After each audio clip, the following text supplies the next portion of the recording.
Então, muito boa noite a todos. Obrigado a todas e a todos pela vossa presença nesta reunião sobre médicos cientistas ou sobre uma hipótese de uma carreira de médico cientista. E eu se calhar começava só por dar umas pequenas palavras. Nós sabemos que em Portugal é muito difícil fazer investigação, sobretudo a investigação clínica, essa é a realidade que eu, enquanto médico, conheço melhor. Nós sabemos que, por exemplo, o Infarmed, dos dados que nos dá, diz-nos que há cada vez mais ensaios clínicos em Portugal, mas nós estamos a falar de percentagens muito baixinhas. Só entre 2005 e 2021 nós passamos de ter 108 ensaios clínicos registados para 175. É uma subida, mas não é uma subida tão significativa quanto a gente gostaria. Mas há um dado que é ainda mais significativo, que é o facto de que os ensaios clínicos, daqueles que são submetidos ao Infarmed, que é uma pequena parte, uma amostra de todos os ensaios clínicos realizados em Portugal, apenas 5% é que são da iniciativa do investigador, ou seja, 95% dos ensaios clínicos que nós fazemos em Portugal estão articulados ou são promovidos pela grande indústria farmacêutica. Nós em 2021 tínhamos apenas 8 ensaios clínicos de iniciativa do investigador registados no Infarmed. Todos nós sabemos, quer dizer, todos nós sentimos pelo menos as grandes dificuldades que é fazer ou tentar fazer investigação. Diria que a maioria dos médicos tenta, mas não consegue. Estamos a falar de falta de tempo específico no nosso horário de trabalho para dedicar à investigação, da excessiva burocracia que existe para aprovar ensaios clínicos, sobretudo os tais ensaios clínicos da iniciativa do investigador, e da ausência de estruturas de apoio para clínicas que nos permitam, mesmo que fosse no nosso tempo extra, nós conseguirmos desenvolver trabalho científico. Eu queria-vos, e vou terminar com isso, queria só ler-vos uma parte de um artigo do Miller Guerra, que foi publicado nos anos 60, e em que ele fazia um apanhado daquilo que era a proposta da Ordem dos Médicos, dos anos 60, para as carreiras médicas, que depois mais tarde acabou por ser um dos pilares da construção do Serviço Nacional de Saúde. E quando ele falava das carreiras médicas, ele escrevia isto: a investigação científica preconiza-se particularmente a criação de condições dentro das carreiras que incitem os médicos, desde os graus inferiores aos graus superiores de hierarquia, a praticar a investigação dentro do âmbito da sua especialidade ou função. A investigação faz parte de um programa moderno da política de saúde e constitui ao mesmo tempo o ponto de partida, o campo de aplicação e a base do aperfeiçoamento dos serviços clínicos. E eu acho que isto escrito nos anos 60 pode ser recuperado para os dias de hoje sobre as dificuldades e a importância, sobretudo, que existe hoje na investigação científica integrada na carreira médica, e por isso aquilo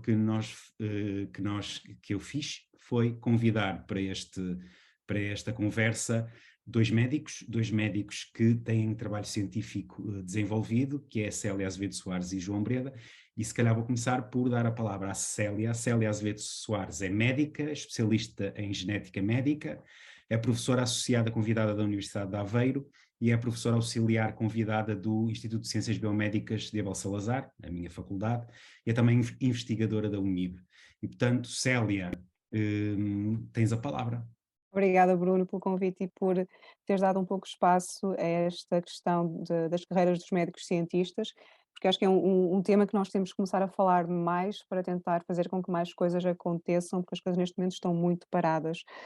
Eu gostava também só de falar um pouco brevemente sobre mim. Eu sou doutorada, mas fiz o meu doutoramento de uma forma pouco usual em Portugal, porque eu fiz um MD PhD, eu fiz um doutoramento integrado no curso de Medicina, parei 5 anos entre o quinto e o sexto ano e fiz doutoramento nos Estados Unidos, onde conheci uma realidade diferente, porque também estive integrada no programa MD-PhD lá, de formação de pessoas para serem médicos cientistas, e é uma coisa, é uma discussão muito ativa e foi permitido conhecer alguns programas. E depois no internato também tive a oportunidade de conhecer resultados de investigação noutros países já na Europa, e faz com que, uma coisa que eu posso concluir é que em Portugal há boa investigação, principalmente em ciências básicas. Nós conseguimos, com programas muito bem pensados, principalmente a partir dos anos 90, que existisse ciências básicas de grande qualidade em Portugal, e temos vários cientistas de renome.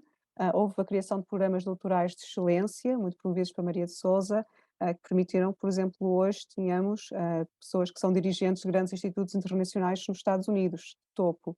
Isto não aconteceu por acaso, não há geração espontânea, houve um programa, houve uma visão que permitiram que as nossas ciências básicas se tornassem o que são. São boas, são excelentes e temos pessoas em Portugal e fora de Portugal a fazer um excelente trabalho. Em relação à parte de investigação clínica, eu não sinto que houve essa organização, esse pensamento e essa orientação. É uma área que tem sido muito problemática em Portugal e que não temos tido grandes planos de grande alcance para mudar a situação. E acho que houve situações de crise, como por exemplo o Covid, em que nós percebemos que é realmente preciso ter médicos que tenham capacidade de gerar perguntas científicas rapidamente ou saber analisar dados. Nós tivemos um pouco no backstage algo que foi chamar muitos médicos cientistas que estavam espalhados até fora do mundo para vir para Portugal de novo para ajudar a lidar com o Covid, com a nova informação e como filtrar e pensar em dados, que era uma coisa que em Portugal faltavam essas pessoas e estavam mesmo os que estavam formados, estavam fora e foi preciso chamar. Eu acho que foi um exemplo, um momento de crise que mostrou a importância prática, para quem tem dúvidas, de haver médicos cientistas. Da minha parte, também tenho noção que vai haver uma revolução nos próximos anos, que é a Estratégia Nacional da Medicina Genómica, em que de repente vamos precisar de ter mais pessoas que saibam lidar com novos factos e novas práticas na medicina e que vamos ter de precisar de pessoas nos próximos anos com capacidade de perceber esta informação e acho que médicos cientistas que depois tenham treino nestas áreas é algo que será crucial para termos um real plano de medicina genómica na prática. Um, Outra coisa que também, certo, passar pelo estrangeiro me fez perceber é que é possível haver estes planos e que a tal geração espontânea não existe. Nós falamos muito durante o Covid do Fauci, do Dr. Fauci. É preciso pensar que ele não está isolado. Ele teve uma carreira de médico cientista porque houve um programa. Ele e várias pessoas foram integrados no National Institute of Health, na NIH, para fazer ciência, muito conduzida pela curiosidade. Ele próprio escreveu um artigo, penso que foi esta semana no anterior, no New York Times, que na altura não parecia uma área interessante de ser estudada, esta área da imunologia, era uma coisa que não era tão interessante, mas ele teve essa liberdade de explorar algo que achou interessante e não sei se preciso dizer muito mais o que é que aconteceu a seguir, tanto na crise do HIV como na crise do Covid, foi uma pessoa que teve a capacidade de pensar em dados novos, de criar perguntas, além da grande capacidade de comunicação que ele tem, que também não é por acaso, tudo se treina, e mostrou que é importante ter estas pessoas e é importante refletir porque é que ele existe e outras existem, é porque houve programas que permitiram ele fazer este treino. Nos Estados Unidos e aqui também na Europa, existem vários programas MD-PhDs, é uma forma de termos pessoas que desde cedo estão dedicadas à ciência, tem sido um tipo de ciência que é mais explorada por estes alunos, o tipo de ciência que tem sido mais explorada é a ciência básica, muitas vezes, e faz sentido que também haja médicos que treinem ciência básica.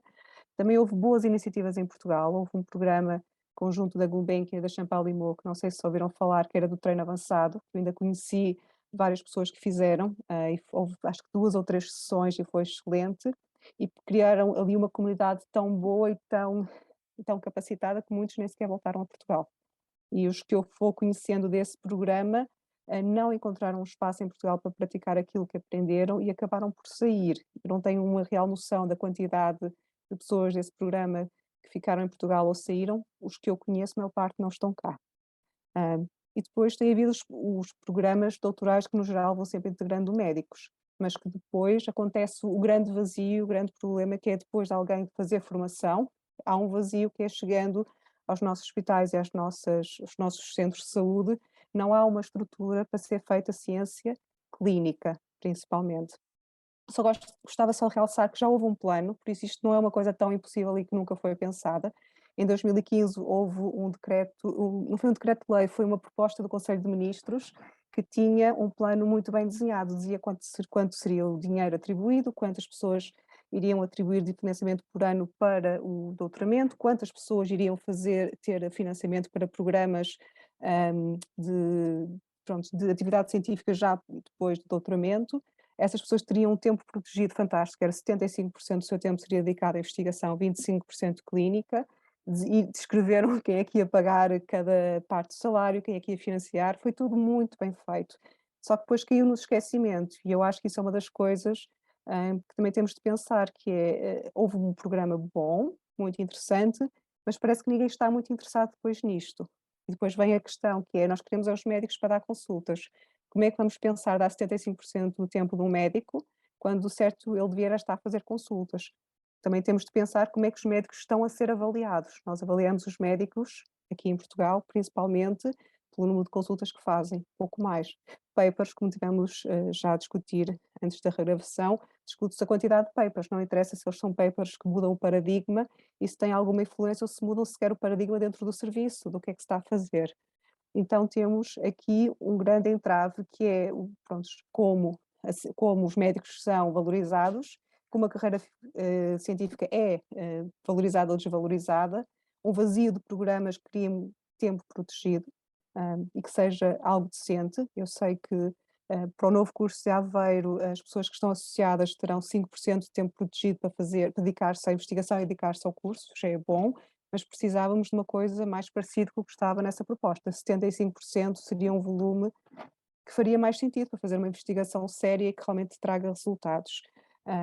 E acho que aqui também podemos pensar um pouco, já que também estamos aqui a falar com o candidato à ordem, até que ponto a ordem poderia assumir um papel de fazer esse lobbying e não deixar a questão cair no esquecimento.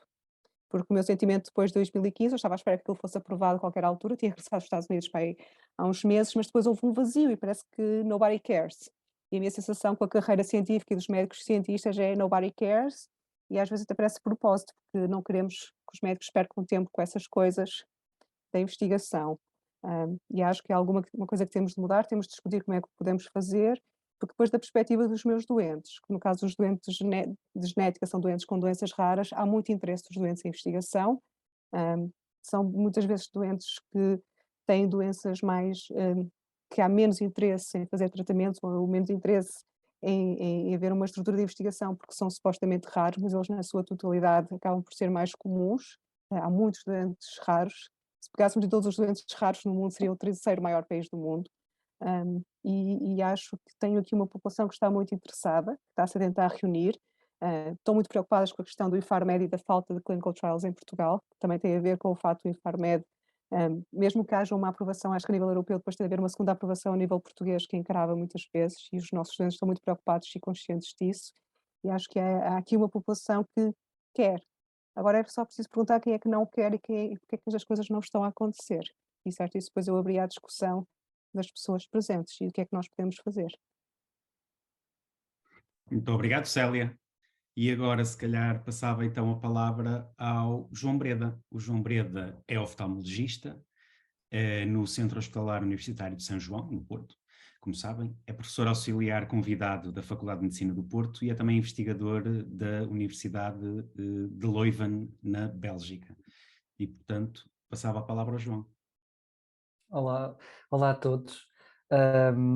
Eu sinto agora uma vontade de discutir os temas que a Célia apresentou, mas vou colocar mais algumas coisas à discussão e depois no final falamos todos, que essa é a parte mais interessante. Pronto, eu vou começar como a Célia começou, porque acho que faz sentido explicar um bocadinho o meu percurso, que foi completamente diferente do da Célia e talvez um bocadinho mais comum dentro daquilo que as pessoas costumam fazer na medicina. Eu parei o internato, ou melhor, eu comecei a fazer um programa doutoral durante o internato, depois percebi que enquanto estava a fazer o internato não dava para fazer um doutoramento de qualidade e portanto interrompi o internato para ir para a Bélgica durante 1 ano e meio e aproveitei até a bolsa da FCT nessa altura, porque requer exclusividade, que é outro ponto que eu acho que é muito importante, que isso não faz sentido para nós. A exclusividade da bolsa da FCT basicamente aniquila a possibilidade de um médico poder utilizar a bolsa para o doutoramento, a não ser que interrompa. E mesmo interrompendo, foi preciso fazer o maior jogo de cintura da minha vida para que eu conseguisse ter a bolsa na altura certa em que sabia que podia interromper o internato. Eu fiz, tal como a Célia, o curso de investigação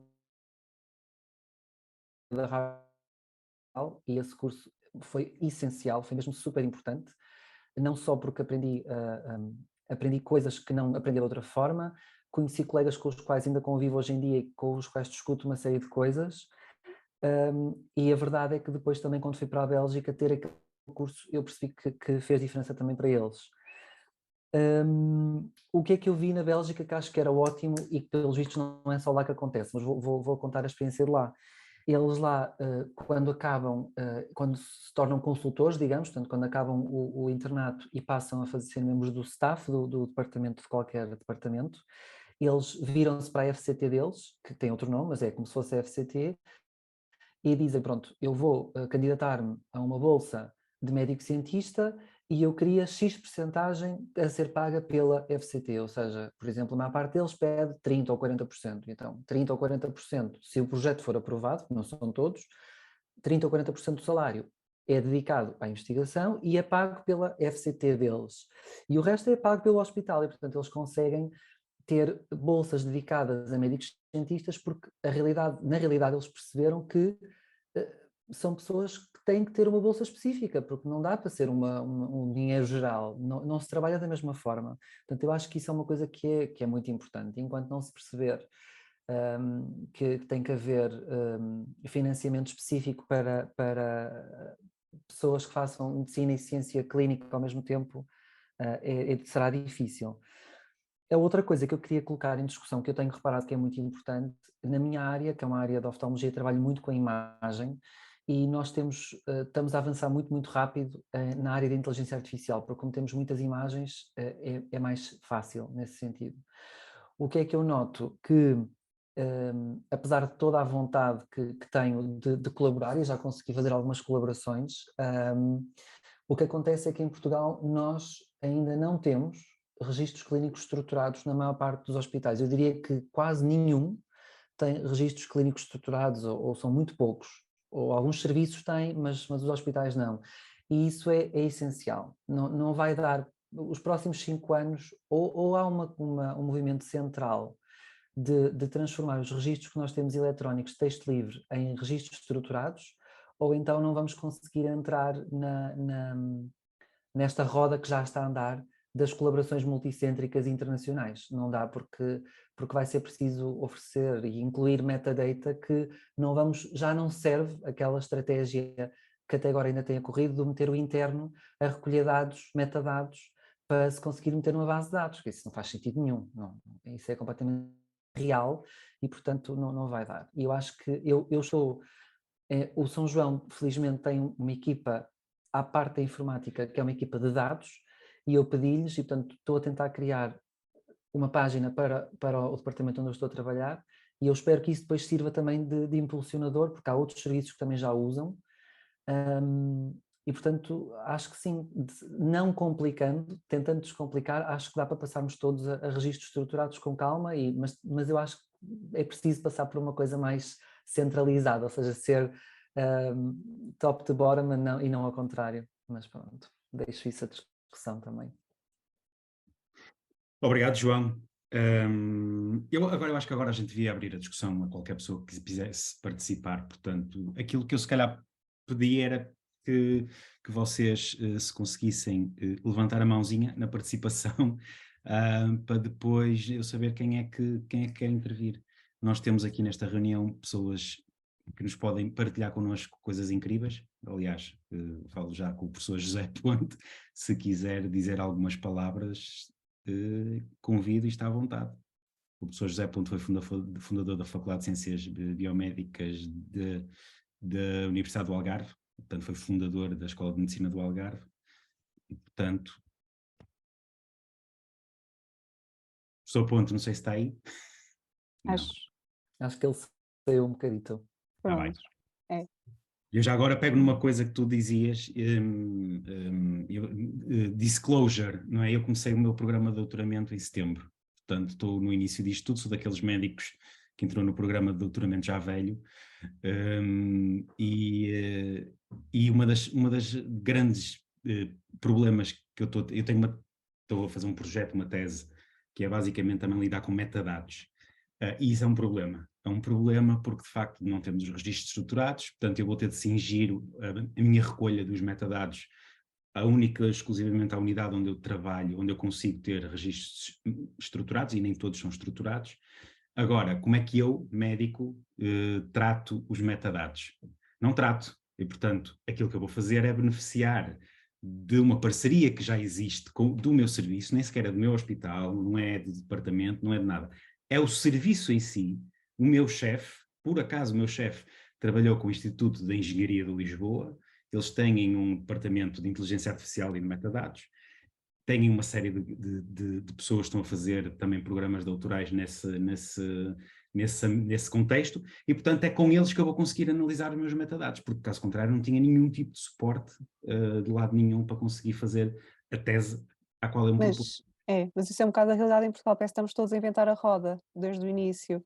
Não há uma estrutura institucional, há os centros académicos clínicos, que é uma coisa relativamente nova e espero que se torne, certo, essa estrutura umbrella deveria ser, ok, eu quero fazer isto, quem é que ajuda-me a encontrar alguém que esteja interligado com este centro para me ajudar com isto.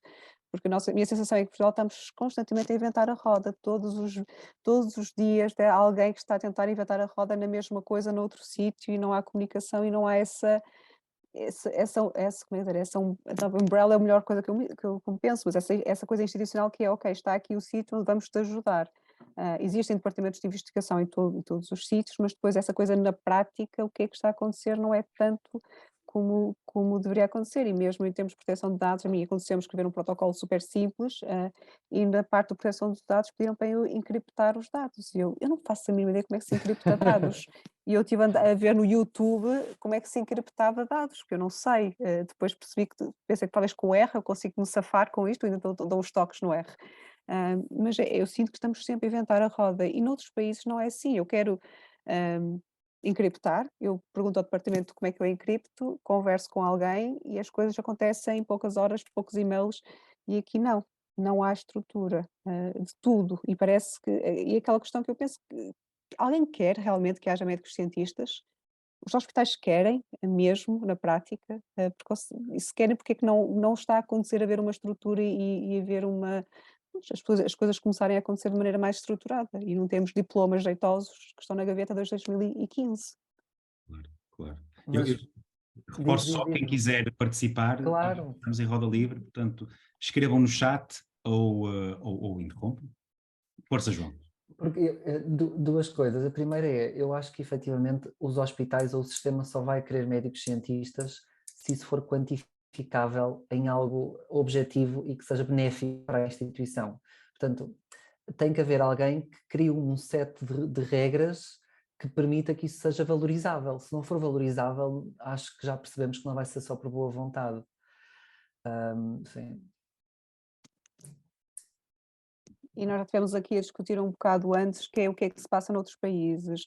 Nos Estados Unidos é isso, faz parte da cultura há muitas décadas haver financiamento para treino de pessoas para fazerem ciência e financiamento às pessoas fazerem ciência e dar-lhes tempo protegido.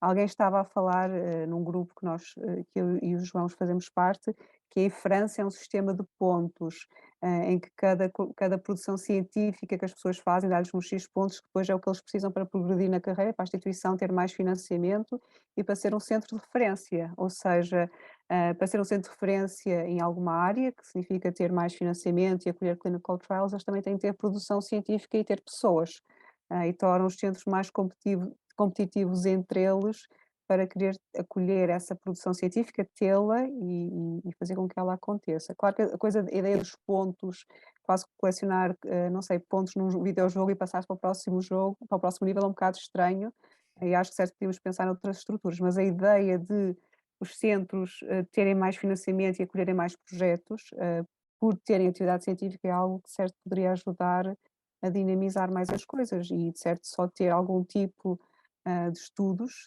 a decorrerem em sítios que realmente mostrem que tenham pessoas capazes de executar e também de ter aquela organização de colher os dados, que é um pouco o que o João estava a falar. Em Portugal os dados é uma coisa caótica, e sem os dados bem organizados também não conseguimos atrair as farmacêuticas que os hospitais tantos querem, porque vamos ser sinceros, os clinical trials dão muito dinheiro às instituições, isso eles querem, mas o que está antes, que é investir em pessoas e investir pronto, nessa organização dos dados e haver uma coisa sistemática que existe tempo, esse investimento eu não estou a ver, mas não existe o segundo sem o primeiro. Já temos aqui o professor José Ponte, não sei se quer falar um pouco. Só uma breve, acho que a Célia disse uma coisa muito importante, que é se as instituições querem ter médicos e investigadores. O que não é conhecimento geral é que está bem estabelecido que onde há investigação a qualidade da medicina é muito melhor.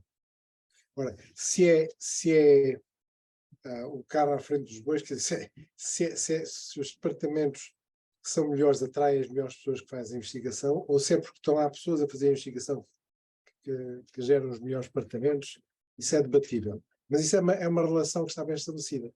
Agora, o que eu duvido muito é que, sabendo, pelo menos a experiência que eu tenho no Algarve e de outros sítios, as comissões administrativas dos hospitais não têm zero de interesse para a qualidade da medicina. Têm outros interesses políticos. Pronto. Mas como é que é a realidade no Reino Unido? Porque eu percebo que ainda está neste momento, pelo que eu percebi, no Reino Sim, Unido. E como é que estão a acontecer as coisas aí? Como é que as coisas são organizadas para permitir a investigação, que existe imensa e com excelente qualidade? Pois, o Reino Unido pode olhar para a investigação antes da Thatcher e depois da Thatcher. Na América também antes do Reagan e depois do Reagan. Não, é que, por exemplo, a investigação mais produtiva que tem produzido os breakthroughs mais importantes é a chamada lateral thinking, quando muitos vieram de pequenos laboratórios. A diferença é assim, antes da Thatcher estava numa posição que era a seguinte: tinha 40% do meu salário pago pelo hospital e 60% pago pela universidade, pelo King's College. E eu tinha a obrigação de fazer 2 dias clínicos por semana. Os outros 3 dias era para ensino para os estudantes e para a investigação. E, independentemente disso, tinha uma bolsa do Medical Research Council, que era uma das mais prestigiadas nos primeiros 6 anos do meu apoio. Mas veio a Thatcher, todos os pequenos laboratórios foram simplesmente eliminados. A tendência foi criar laboratórios grandes, com um chefe à frente, que é a pessoa que viaja, que vai... a diferença é que nos laboratórios pequenos, eu, por exemplo, tinha uma experiência a correr bem, continuava a colher dados até à meia-noite, até não poder colher dados. Nos laboratórios grandes, o que se passa, eu digo isto porque a minha filha também fez um doutoramento em fisiologia em Oxford, as coisas mudaram muito na geração, de geração para geração.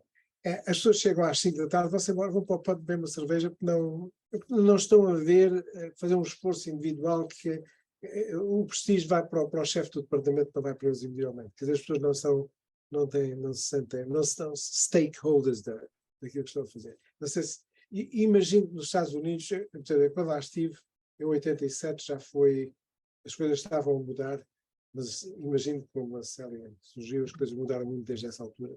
Mas em Inglaterra, o que se chama, que ainda existe, é os chamados joint appointments.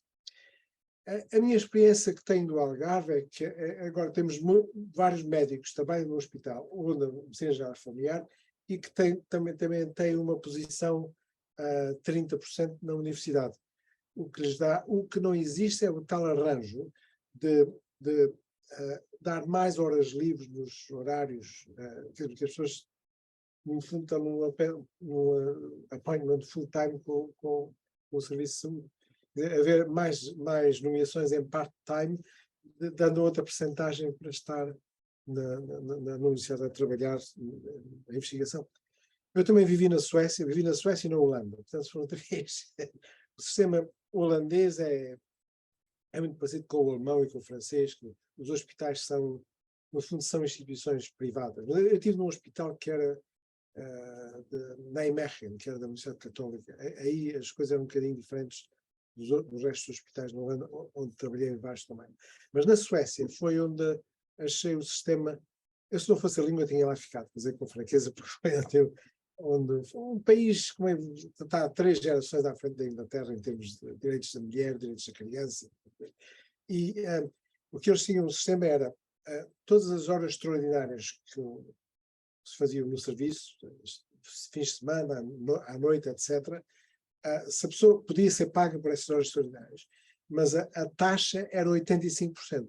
Ninguém queria nem receber quase nada, mas podia depois ter esse tempo todo contabilizado e ter tempo para trabalhar em full time, por exemplo, um período de 3 meses trabalhar full time em investigação, que ainda é melhor do que estar a trabalhar dias parciais da semana. Quer dizer, a pessoa podia agarrar um projeto e sabia que estava 3 meses, e se isso fosse depois encalhado com outros colegas, outros 3 meses, podia dar uma continuidade a um projeto. E por isso os suecos, como sabe, têm sido imensamente produtivos. Mas também lá chegou o vírus da Thatcher e do Reagan, também chegou à Suécia. Hoje até tem um governo de direita, mas as coisas mudaram muito. Eu também estive lá ainda antes da América, estive na Suécia em 80, foi depois da... Portanto, a situação em Inglaterra hoje é grandes grupos de investigação. Aqui no King's há 3 ou 4 grupos de investigação grandes. A parte genética até não é no King's, é no St. Thomas'. Há uma colega portuguesa que a Célia talvez conheça, que dá no St. Thomas', que se formou... Cristina. Conhece a Cristina Dias. Eu conheço Cristina e Cristina Ruta, conheço Formou-se- as duas pessoas. Ela é canadiana, mas formou-se do ICTAS, como sabe. Sim, conheço perfeitamente a Cristina. As universidades dizem simplesmente: se nós só interessamos ter departamentos que possam gerar dinheiros do MRC ou do Wellcome Trust. Não. Eu, no meu pequeno departamento, produzi imensos papers, coisas que mudaram a prática clínica, mas como não atraíram, não era uma investigação que ia atrair muitos dinheiros, também não eram ensaios de drogas, não é? Não cortaram as vagas, simplesmente. Acabou. Uma coisa, fiquei sem, acabou assim. E acabaram imensos pequenos laboratórios, acabaram assim.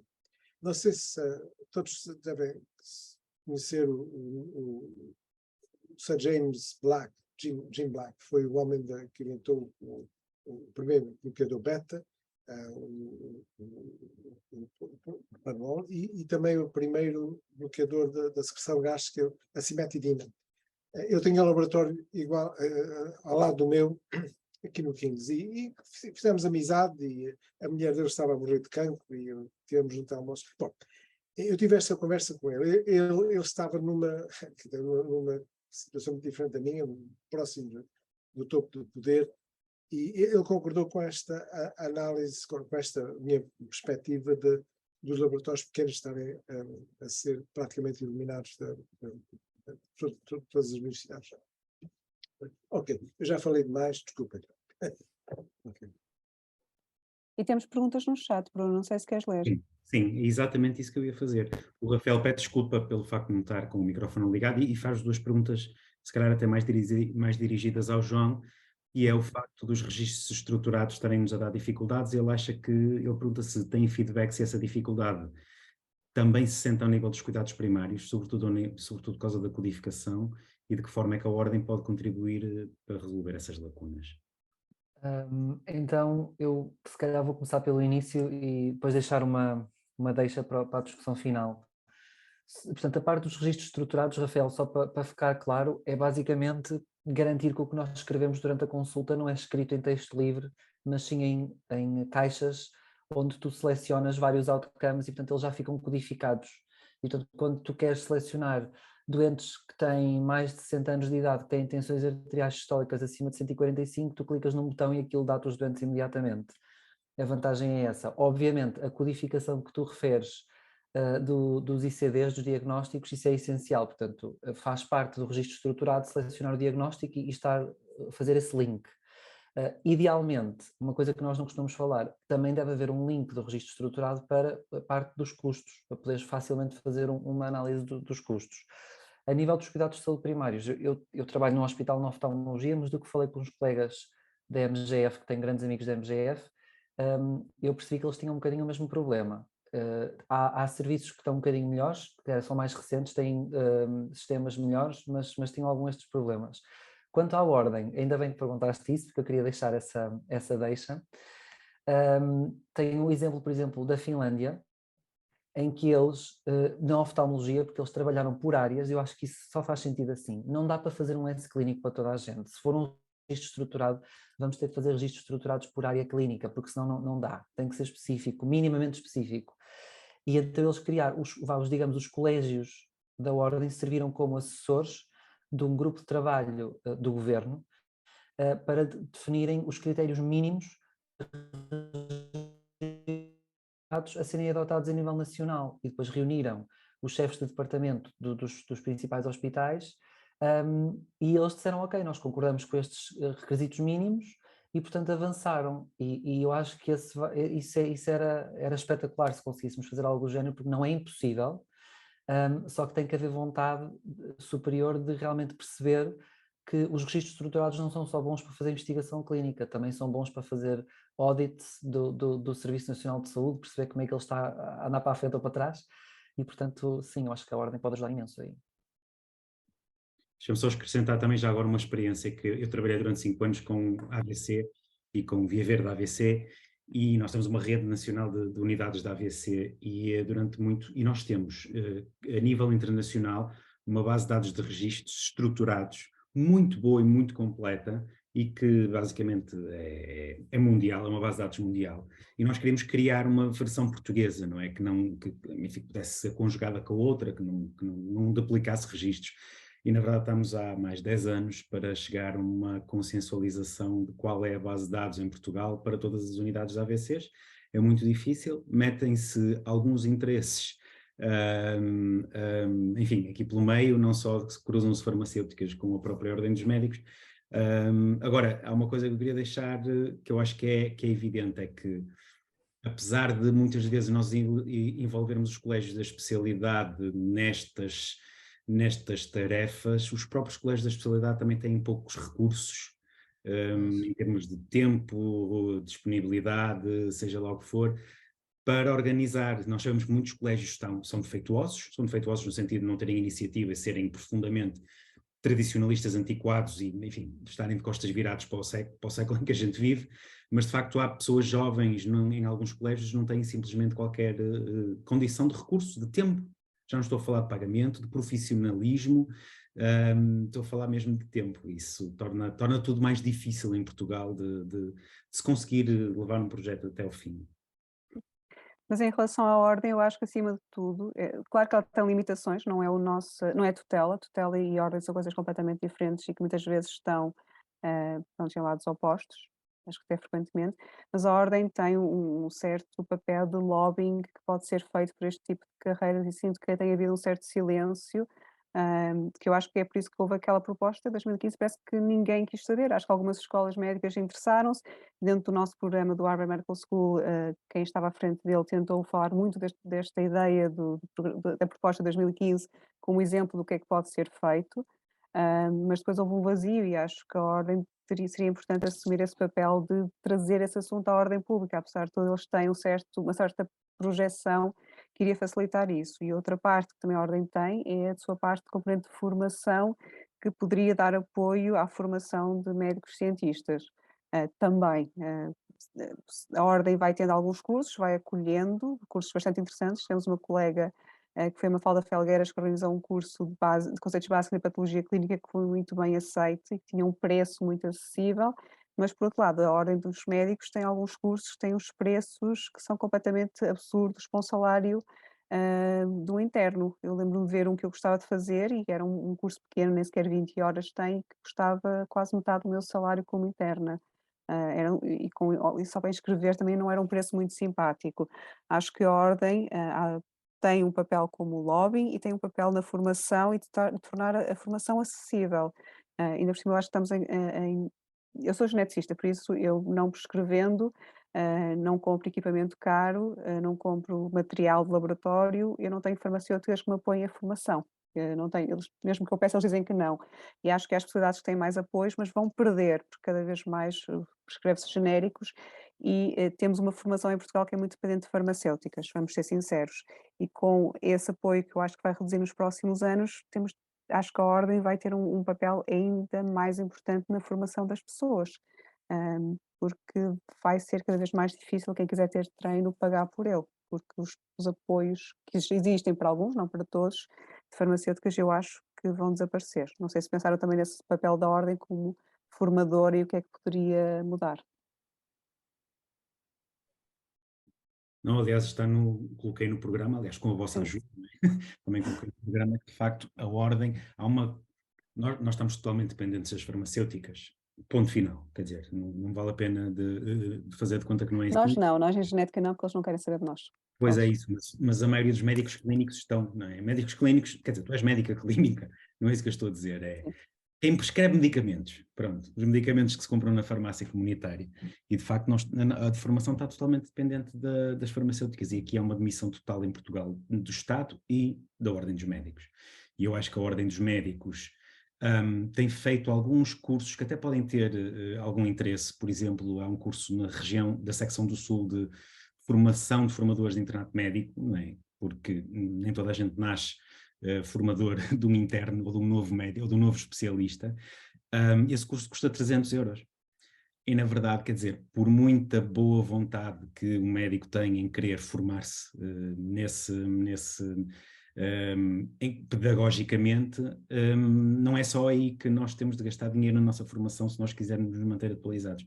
E, portanto, a Ordem tem a obrigação de disponibilizar cursos mínimos ou básicos, formadores de internatos médicos, sim, mas há coisas que também que deviam ser disponibilizadas. Por exemplo, um curso básico de estatística para todos os internos. Devia ser assegurado pela Ordem. Já há inclusive alguns hospitais que asseguram isso, são muito poucos, mas a Ordem de facto devia disponibilizar formação mínima básica, gratuita, para todos os médicos. E não podem ser concursos a 300 euros, porque quer dizer, estamos a falar de cursos a 300 euros para um interno que ganha 1.200, estamos a falar de um terço do ordenado, não é? Quer dizer, isto é incomportável. Pois, Bruno, já foi uma sugestão que eu fiz. Eu acho que se Bruno for eleito, eu acho que fazia imenso sentido uma reforma grande em relação aos colégios. Vale a pena olhar para o modelo inglês.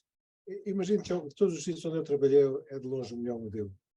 Em que os colégios têm, de facto, tomam a iniciativa. Mas os colégios são bem financiados. Portanto, eu acho que em Portugal, isso que está a falar, não haver o financiamento podia-se fazer através no fundo é o princípio dos seguros, não é? Fazer uma cota anual para todos os especialistas, para cada colégio, para o colégio poder ter alguma infraestrutura, incluindo, e não só estou a dizer formações, mas, por exemplo, fazer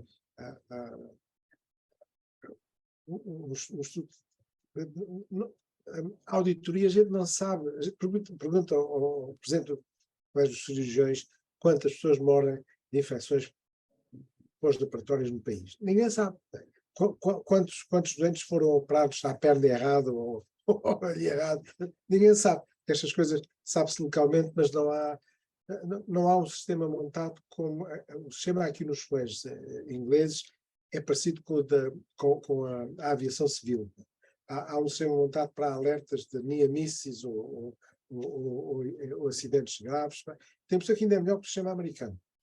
Que as pessoas, se houver um acidente, eu sou anestesista, um acidente com um anestesista na Escócia, eu passar os 2 dias sei através do colégio, olha, aconteceu isto, é possível que este tipo de equipamento seja sujeito a mesma falta, se for uma coisa de equipamento, um erro humano, a mudar os procedimentos. Portanto, acho que valia muito a pena o colégio pôr um esforço grande em reformar a forma como os colégios estão inseridos na ordem, que de facto não têm poderes nenhuns executivos, são poderes consultivos, e não para este tipo de atividades e outras, não estão completamente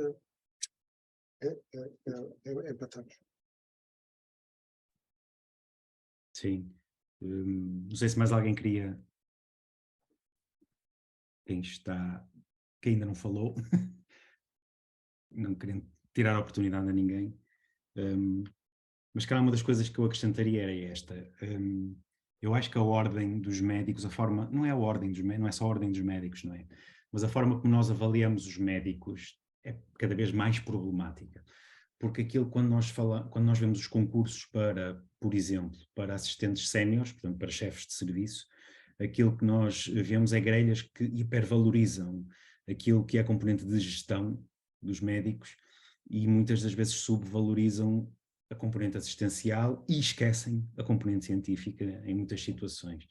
E nós, se olharmos para os últimos anos da Ordem dos Médicos, a Ordem dos Médicos investe imenso, de facto, nas questões da gestão hospitalar, da administração em saúde, de gestão de serviços, seja lá o que for. Isso é absolutamente fundamental, eu não estou a desvalorizar isso. Eu só acho que há uma visão única sobre a coisa, e se nós continuamos a promover gestores de serviço, estamos a esquecer que há uma parte importante da carreira médica, que é a assistencial e a de formação, e a da científica. E, portanto, eu acho que cada vez mais, aquilo que a Ordem pode fazer é propor que haja grelhas de classificação ou de avaliação para estes concursos que são feitos, que não é diferenciem, mas que valorizem tanto o componente científico, quanto o componente assistencial, quanto o componente formativo, quanto o componente de gestão. Ou seja, um médico que, por mérito, tenha chegado à posição de ser candidato a assistente sénior, e que é um excelente professor e um excelente médico, deve ser tão importante ou tão valorizado quanto um médico que geriu muito bem um serviço, quanto um médico que fez uma excelente carreira científica. E nós sabemos que isto, enfim, não há pessoas que toquem os 7 instrumentos de uma maneira perfeita, não é? E, portanto, todos nós temos estas características diferentes e acho que a Ordem tem de criar grelhas de classificação ao longo da carreira que nos permitam isso, que nos permitam valorizar a componente de cada um, e eu acho que a parte científica é absolutamente fundamental. Também acho que as próprias grelhas de avaliação no internato médico têm de mudar. Isso é uma das coisas que eu tenho dito. Ou seja, nós também hipervalorizamos as publicações e as idas a congressos e pósteres ao longo dos últimos anos, mas na verdade aquilo que as grelhas estão a fazer é promover má ciência. Temos de ser frontais ao dizer isto, não é?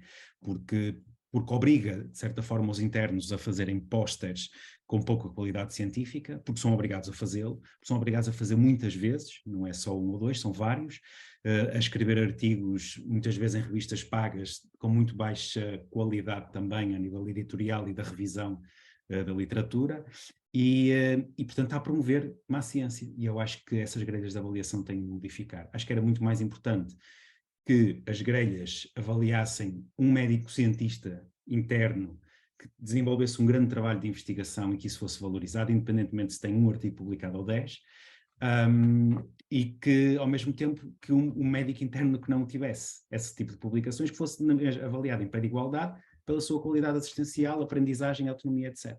Acho que isso era fundamental, que os colégios começassem a fazer esta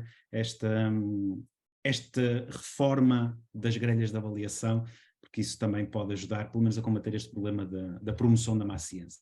Sim, não, eu vou apoiar-te nessa ideia, principalmente a parte de diretores de serviços, porque acho que estamos a assistir a um paradigma hoje em dia que estão a proliferar como nem cogumelos cursos de gestão em saúde que custam valores absurdos de propinas e que as pessoas chamam os cursos para ser diretor de serviço e está-se a tornar uma coisa que as pessoas veem quase como pré-requisito para ser diretor de serviço e falta essa parte de componente científica que estavas a descrever e temos hoje em dia diretores de serviço que podem ser muito bons na parte administrativa, mas que têm zero de experiência na parte científica e depois, como também não têm uma mão nessa parte, também não a promovem. E isso às vezes ajuda a explicar a falta de interesse em alguns locais específicos no investimento na parte científica. Mas a parte de escolha do diretor científico, que eles têm de escrever, acho que é 3.000 palavras a dizer o que é que planeiam para o serviço, que vão apresentar depois a um júri, e acho que deveria haver essa importância de dizer em termos de investigação o que é que um diretor planeia, principalmente se for um grande departamento de um centro mais diferenciado, explicar também isso. E posso falar do exemplo dos Estados Unidos, eu assisti à eleição do diretor de oftalmologia nos Estados Unidos e foi interessante que havia X candidatos, eles tinham de apresentar um plano e depois quem os ia escolher eram pessoas tanto da clínica como da investigação. E eu lembro perfeitamente que foi a minha chefe americana que foi a representante da investigação, ela era cientista básica, trabalha em ratinhos e os candidatos a diretor, todos vieram falar com ela dizer qual é que era o plano e ela fazia perguntas qual era o seu plano para a investigação em termos de ciência básica, ou seja, quem não tivesse um plano virado para a ciência não ia ser eleito. E acho que esse tipo de ideia que estás a dizer, que é ser obrigatório haver uma componente científica e de certo ver pessoas externas com treino em ciência a avaliar um futuro diretor, pode mudar bastante o paradigma do que se passa hoje em dia, que estão a valorizar cada vez mais a parte da gestão, ainda bem, porque é fulcral para alguém que é um diretor, mas que seja mais que pagar um curso ultra caro para ser uma pré-qualificante para ser diretor, que é o que acho que estamos de maneira muito estranha a avançar em Portugal. Pois, posso só acrescentar uma coisa que era, que a senhora disse, o que acontece aqui em Inglaterra é que, pelo menos os hospitais chamados universitários, a universidade devia ter alguma influência em todas as nomeações de de chefes de serviço. Eu representei a universidade em imensos appointments aqui no King's, não só na minha especialidade, em todas as especialidades. Exatamente do ponto de vista científico e de ensino da medicina. E isso, eu não estou a imaginar isso. O grande problema que nós aqui temos é que as administrações hospitalares existem para tapar buracos só, para gerir crises. Eu não vejo, não sei de nenhuma administração hospitalar no país, mas o Bruno saberá melhor que eu, que não vive em permanente situação de crise de tapar buracos. Não têm tempo a pensar em melhorar as coisas. É verdade ou não? Não, é puramente verdade, quer dizer, é um bocadinho transversal, não é? E depois tem outros é um problema ainda mais complexo, ou seja, isso também depois tem muito a ver com o facto de como nós financiamos os próprios hospitais, não é? Nós, se suborçamentamos os hospitais há 20 anos, não é? Aquilo que as administrações têm para gerir é a crise, porque não têm praticamente componente de investimento nenhum e, portanto, a gestão passa a ser substituir o que não funciona, não é melhorar ou inovar, é substituir o que deixou de funcionar, contratar onde falta de forma evidente, não há espaço para a inovação, nem não há investimento, no fundo. E não há médicos cientistas que têm por isso, porque é um desperdício de pessoas, porque não estão a gastar tempo com coisas que não é o que estão, não é urgência, não é crise. E acho que isso é um problema, porque parece que estamos em crise desde sempre. Ainda não chegamos a um ponto em que nós estamos em crise em que se fala, ok, agora vamos investir em ter uma visão. Não há tempo para ter visão, é tapar buracos. E acho que é por isso que estamos um bocado nesse marasmo da carreira de médico-cientista, apesar de eu sentir que há muitas pessoas que querem esta carreira, muitos médicos que querem também ser cientista, e há doentes, os nossos doentes querem isto, é a minha sensação. E eles querem que médicos façam investigação, e falando das doenças raras, os meus doentes querem isso, e só que muitas vezes têm de ir para fora de Portugal. No fundo, é um problema político. Portanto, é um problema que ou se põe o dinheiro que é preciso, mas isso aplica-se à educação, aplica-se a tudo. E aqui é que a gente começa a pensar, de facto, que o nosso país é um país pobre, não tem muita. Aqui, na parte do investimento, queria só dizer mais uma coisa que eu acho que é muito importante, que eu também reparei quando estive lá fora, porque cá ainda não vi isso em lado nenhum, apesar de saber que há serviços que têm, que é a existência de pessoal técnico, quer enfermeiras como técnicos, no meu caso são técnicos de ortótica, que se dedicam só à parte de investigação e são pagos pela faculdade. Quer dizer, isto é uma coisa que é tão óbvio, e no meu serviço não existe. Nós, por exemplo, acho que fazia também sentido, não sei se é possível ou não, mas na minha cabeça faz, haver bolsas ou formas de contratar pessoas via ciência, portanto, via orçamento da ciência, para estarem no hospital a trabalhar com funções de enfermagem ou de técnicos para trabalharem na ciência. Portanto, isso faz todo o sentido. E ter enfermeiros cientistas, técnicos superiores cientistas, secretários com salários que não sejam miseráveis e que tenham também alguma vertente científica. Isso não devia ter que vir da saúde, podia vir da ciência, educação, não é? Estender a carreira científica a todas as pessoas, todos os profissionais que estão envolvidos em todo o sistema, porque mesmo que só haja médicos cientistas, mas depois não temos as outras pessoas à volta, vai continuar a ser difícil. Isto provavelmente só vai acontecer se der para haver aqui uma junção, ou seja, haver pessoas que conseguem trabalhar aqui num limbo entre o Ministério da Saúde e o da Ciência e Educação, com as finanças a olhar para isto, mas João, a proposta de 2015 era isso. A proposta eu lembro. Envolvia vários ministérios e dizia quanto dinheiro cada ministério iria dar. E acho que é o que faz sentido, porque isto é uma questão de ciência, educação, às vezes se envolver em universidades, acho eu também, e pronto, e ciência e saúde, são muitos ministérios que era preciso pôr a falar entre eles e a financiar. E houve um plano, foi escrito, foi dito, quanto é que cada um iria dar e depois não aconteceu nada.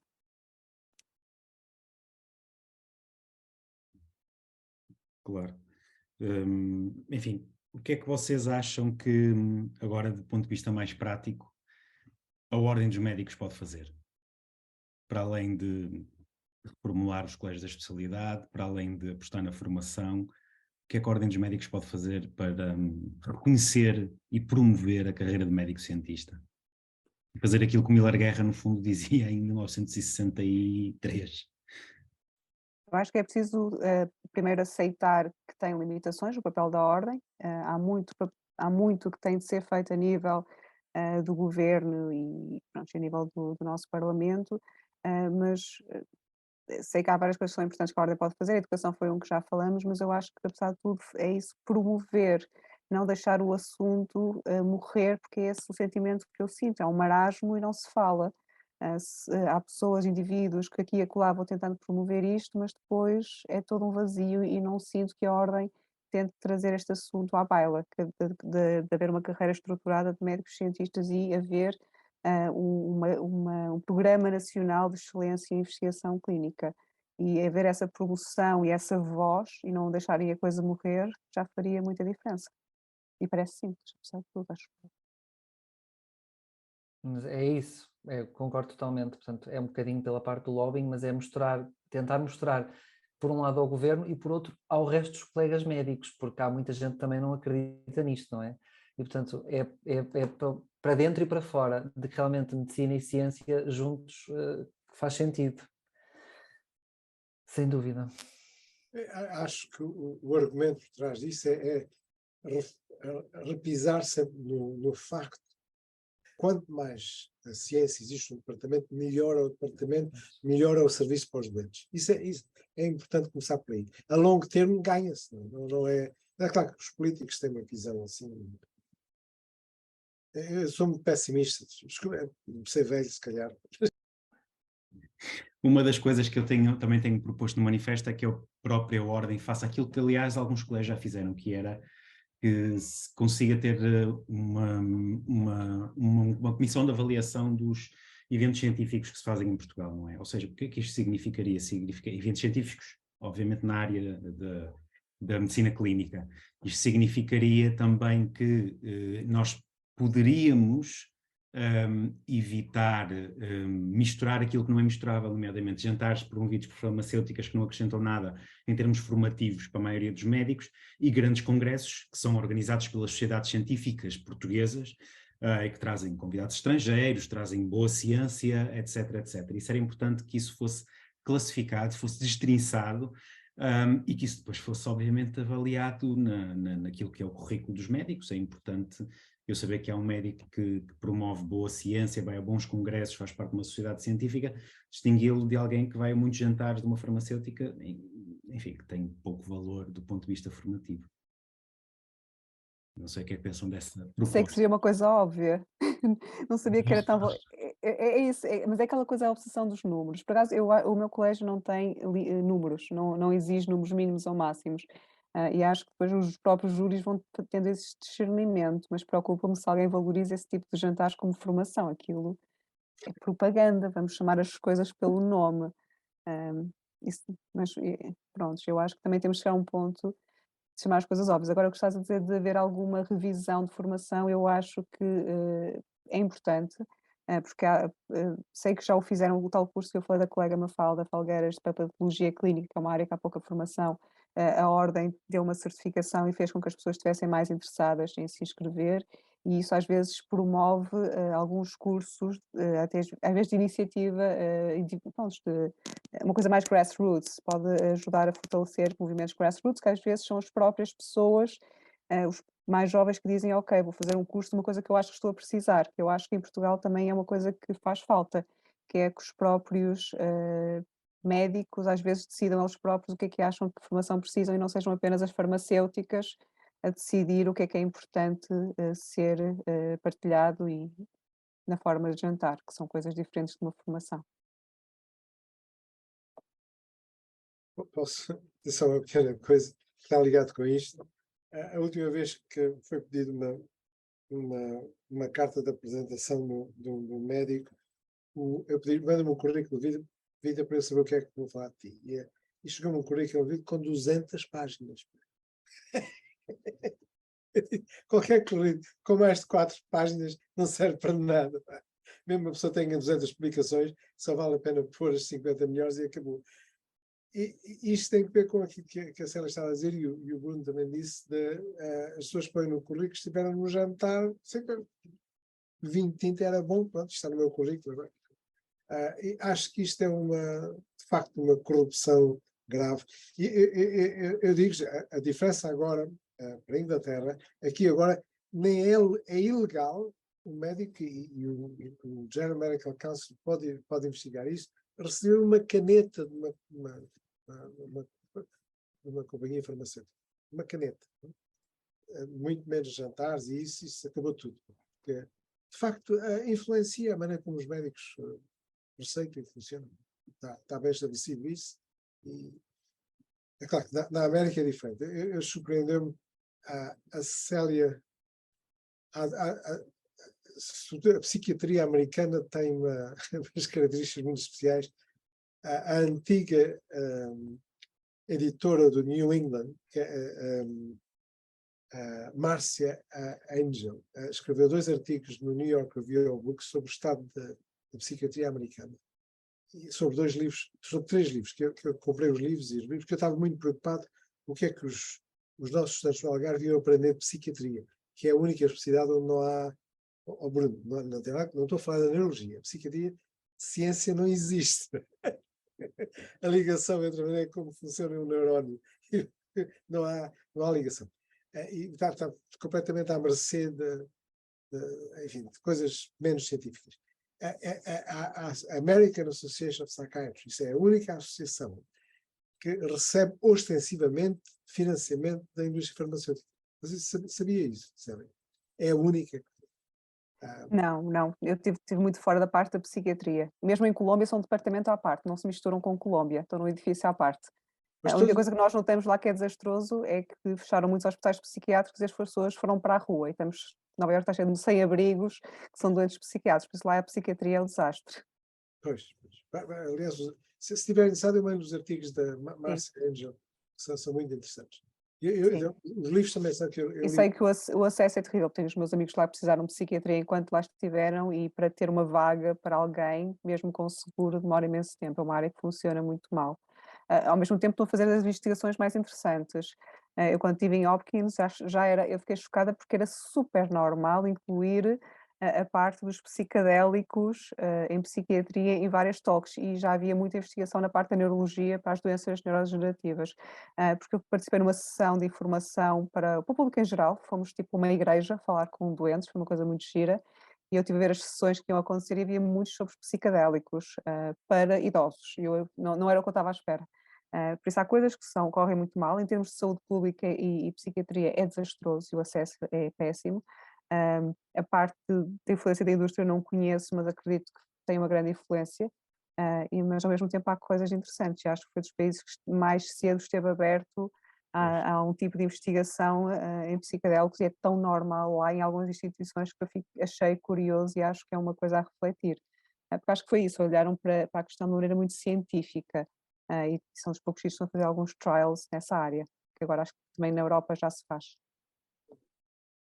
Em Portugal estamos a fazer. Há um ensaio em Portugal a decorrer. A maneira como se olha eu olho para a medicina americana da seguinte maneira. A medicina americana é um mar de mediocridade enorme. A medicina americana é medíocre. Depois tem umas ilhas de excelência a flutuar, que é o que se vê de longe, que é Harvard, John Hopkins.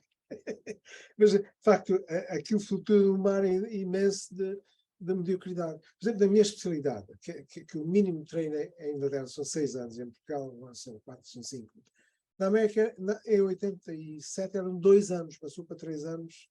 Eu lembro-me de um meeting grande de falar com colegas que vinham de cidades pequenas nos Estados Unidos, uma bicha para a comida, tudo pago pela indústria farmacêutica.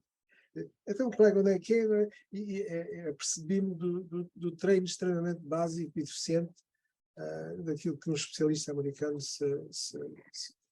Sim, o treino é muito assimétrico, eu acho que nós não temos isso tanto cá, e mesmo na mesma cidade, em Nova Iorque, é diferente de fazer a formação em Colômbia, em que um aluno de medicina mal toca num doente, porque há pessoas a mais, e fazer no Bronx, onde uma amiga minha esteve, em que os alunos de medicina lidam com doentes que são baleados, que é uma coisa muito frequente no Bronx, é ótimo para quem quiser treinar trauma.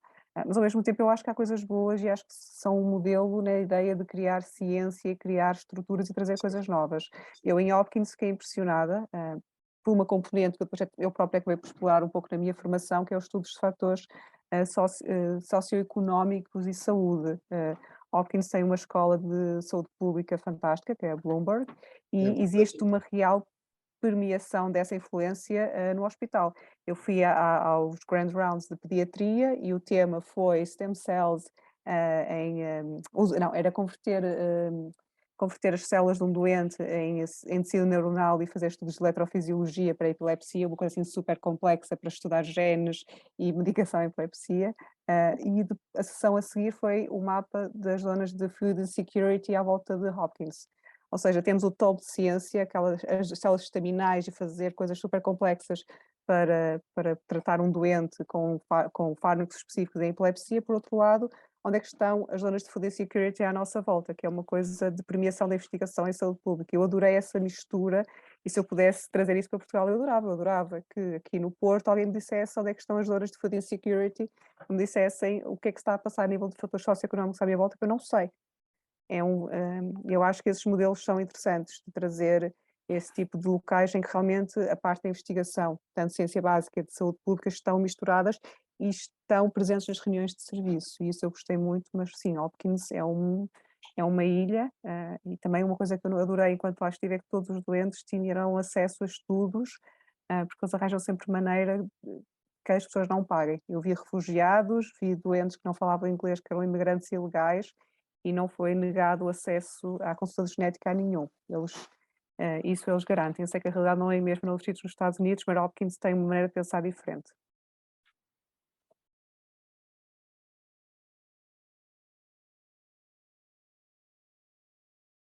Bruno, estás muted. Bem, esqueci-me de ligar o microfone. Estava só a dizer que escusam de ir embora, podemos continuar esta conversa, vou só parar a gravação e para isso vou começar já antecipadamente por agradecer a vossa presença, do João e da Célia e do professor José Ponte, por esta discussão que foi bastante produtiva.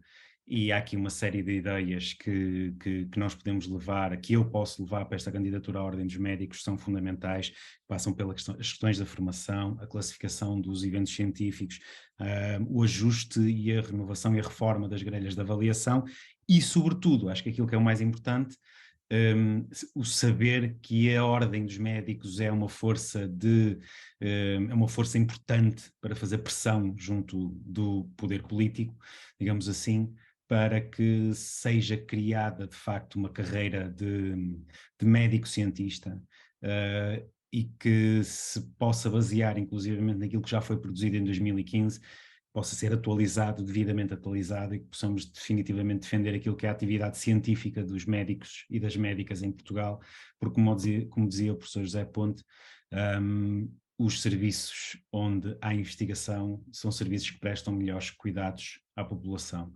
E, portanto, obrigado a todos vocês pela vossa presença e vemo-nos por aí no resto da campanha eleitoral.